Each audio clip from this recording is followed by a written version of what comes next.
เอกะเอโกมิคลุตตะโกกัดท่าซ้ายมันจึงบายเอาถงสายมาหอยบาแล้วจึงแบกเอาไม้สามงามกับแหลงปืนไปยืนอยู่ละแวกป่าแล้วจึงเลี้ยวขึ้นเห็นไม้ขำป่องสามงามปนกลางเลือกกวงเป็นนำสร้างผีแปลงนายพรานจึงไปแสดงดูทุกคำเศร้าเอโกสกุโน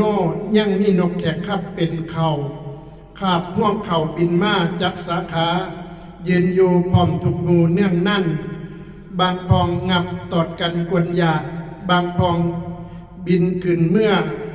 เท่งบนสนแซวบางพองกินอิ่มแล้วจิงเกือบตกลง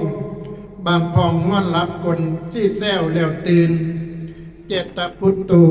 ทิศว่านายพรานเห็นพิกลวิปลาสหน่อยบ่น่านว่างนาหีบบ่สาเร็วพันมันจึงผันตนขึ้นไปดูแจ้งแจกเห็นแต่เขากับแจกปนห้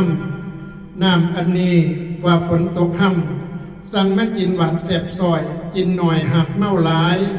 เมาบ่ตายพ่อสืบปีว่าน้ำอันอื่นควรตายแล่หน้าผ่านจึงมานี่มาหน้าลงมาปิดเอาใบใหม่ปิดได้แล้วผ่านจึงเห็ดกะวักกะแวผ่านแต่งแล้วจึงตักใส่กระบอกจึงถอกใส่แรงปืนแล้วจึงกลับเมืองถวายพื้นบาทมหาราชเจ้าจึงปรงพระราชทานโดยควมสนิท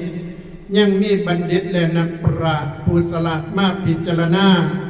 น้ำอันนี้แม่นน้ำสุราและเมลัยพี่น้องเฮื่อนไก่ตักไปเทใส่กระบอกแล้วจึงถอกใส่แองแล้วจึงแบ่งมาให้ข่อยฝ้ายไปไต่ทุกภาคฝ้ายไปเนื้อทุกทีคอยจักเส้นอามาตเจ้าทีมากินสาเด้อเสือกินแล้วเสือตูสวงตุกกุ่มให้เจ้ากุ่มทั้งมาห้อมกุ่มให้เจ้ากุ่มทั้งงวกควายอยู่ใต้ลางกุ่มให้เจ้ากุ่มทั้งสร้างและมาทั้งข่อยขาฝูงอยู่ในเฮือนกุ่มให้เจ้ากุ่มทั้งเงินทองอยู่ในไทยกุ่มให้เจ้ากุ่มทั้งลูกน้อยๆอยู่ในช่วงสิมาเกิดอุกอักมุกมากมูลมากสถานสุธีภวันตุเตก็ขาเทินบัดนี้คอยจักสิทธิ์ใส่ยอดภาคขวัญบ่ให้เจ้าได้อึดได้อยากบ่ทุกข์บ่ยากจักสิ่งจักแนวความเจ็บเจ้าอย่าได้ความไข่เจ้าอย่ามีให้หมู่เจ้าได้เป็นเศรษฐีมหาเศรษฐีมีอายุยืนยาวยิ่ง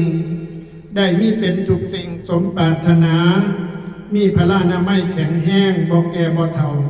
เงินทองไหลหลังเข่าสู่มือสู่วันให้หมู่เจ้าถึกหวยด้วยเบิกกันทุกคนเด้อสัพพทุกข์สัพพโศกสัพพโลกสัพพภัยสัพพพเสนียดจันไลวินาศสันตุวินาศสันตุวินาศสันตุ